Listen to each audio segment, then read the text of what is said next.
Good morning, everyone. Welcome back to my channel. Happy Monday. Here is your daily news report and fourth stimulus check update. So many of you have been asking, when will lawmakers in Congress pass another round of stimulus checks? And what happened to the extra $200 monthly boost for Social Security recipients? In today's video, I will be answering your questions on a fourth stimulus check and additional relief payments. Remember that this coming Friday evening, I will be giving away another $75 Amazon gift card. To enter the giveaway, all you have to do is subscribe to my channel, like this video, and leave a comment below. Thank you so much, everyone.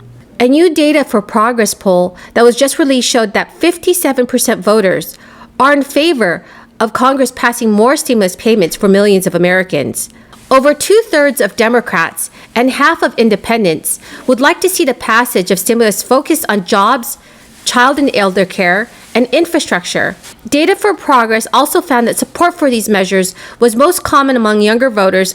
There are many Democratic lawmakers in Washington that have taken note of the public favorability and are moving to pass two major pieces of legislation: the American Jobs Plan and the American Families Plan, which include a fourth direct payment. However, widespread public support does not seem to shift the Republican position. The American Rescue Plan enjoyed high levels of public support, around 75%, did not receive a single Republican vote. While Democrats are eager to negotiate with Republicans to reach a bipartisan compromise, some within the caucus, like Representative Judy Chu, believe that talks with Republicans should continue as long as they don't waste time by negotiating with people who may not have any investment in getting these items passed. In a Twitter post, Representative Chu stated 70% of restaurant workers reported that tips have been down 50 to 70%. Low pay is what is keeping people from working, not the benefits. No one in the richest country in the world should be working 60, 70, 80 plus hours a week only to not have enough for the rent. Raise the wage. 7 members of the House Ways and Means Committee recently sent a letter to President Biden, urging him to include a fourth stimulus check in the American Families Plan. The letter highlighted that direct payments and enhanced unemployment insurance in particular have served as lifelines to families and workers that have had their lives upended because of this crisis. The lawmakers cited studies that show that the $1,400 check sent back in March will keep 11 million people out of poverty this year, and that a fourth and fifth check increased those numbers to more than 20 million. During the first year of the crisis, both parties compromised to pass 2 stimulus bills. It is very clear that more stimulus relief payments should be sent out to the American people, especially with over 20 Republican governors ending the payment of additional unemployment benefits to unemployed Americans in June and July. Most governors who have made the decision to end the crisis-related unemployment assistance cited labor shortages and believe that the payments are encouraging people to stay home. Some states, like Arizona, will be ending the additional payments, but are allocating funds to assist working parents by providing 3 months of childcare if they re-enter the workforce. This approach helps workers overcome the barriers that are preventing them from returning to workforce. Some economists and policymakers are concerned with the plans of other states that will end a $300 a week topper in addition to state benefits without providing any safety net for unemployed workers, especially those with children. For example, if a working mother is postponing her re-entry because she lacks an affordable childcare option, taking away the benefit leaves her with a shrinking income and left to choose between staying with her children or putting food on the table. This situation could lead to some families becoming more reliant on government assistance, which is the opposite of what many of these governors are hoping to achieve. President Biden has said that one of his top priorities is Social Security reform. Millions of Americans count on Social Security benefits to provide income when they are retired or disabled. And unfortunately, the program's funds have been running very low. The latest official estimate from the Social Security Administration shows that just 79% of promised benefits will be payable in the year 2035 due to depletion of its trust funds. That estimate does not factor in the effects of this crisis, which experts say could move that date up even sooner.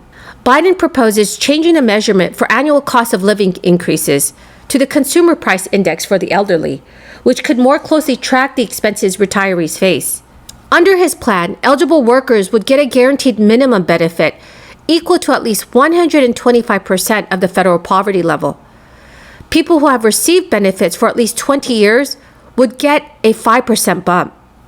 So everyone, do you think that President Biden's plan is a good idea? Please leave your thoughts in the comment section below. Thank you, and thank you to each of you for taking your time to be here this morning, and apologies that we're also in and out. We have about 3 things that are going on at the same time. Mr. Monhe, and I'm saying your name correctly, right? Thank you for asking it. It's Monhe. Monhe. Yes, okay, ma'am. Thank you. I appreciate the time on the phone, and I will tell you we were a little surprised to see, day of notice, that the acting director over at the Highway Administration was going to Memphis today on the bridge. There was no notice, no prior notice to our offices, no way to get individuals. There's no list of who is being met with, what the assessment is going to contain. So we're a little bit frustrated with this process. I'm certain that you can appreciate that. Yes, ma'am. As this is a major east-west corridor. The bridge is out. It goes right through the city of Memphis. So this is problematic. And at this point, we still do not have a response from Secretary Buttigieg as to whether he is going to go to Memphis and when he is expecting to be on the ground in Memphis to tend to this situation, to assess this situation. So I hope that you understand that there is frustration. Do we know when the Secretary is going? You and I had discussed that earlier this week. I don't know that personally, but we'll get back to you as soon as possible. I can tell you that our as you mentioned, our highways administrator, the acting administrator, is there today, meeting right now with Tennessee and Arkansas state leaders. We've been in contact with them daily.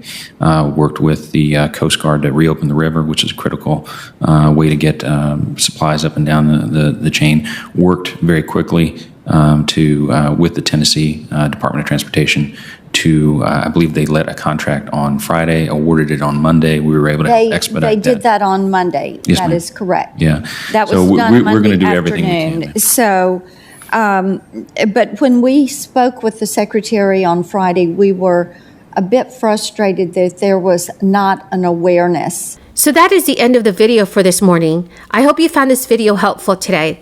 Remember that this Friday evening, I will be giving away another $75 Amazon gift card. To enter the giveaway, all you need to do is subscribe to my channel, like this video, and also leave a comment below. Thank you very much, everyone, and have a very, very blessed Monday.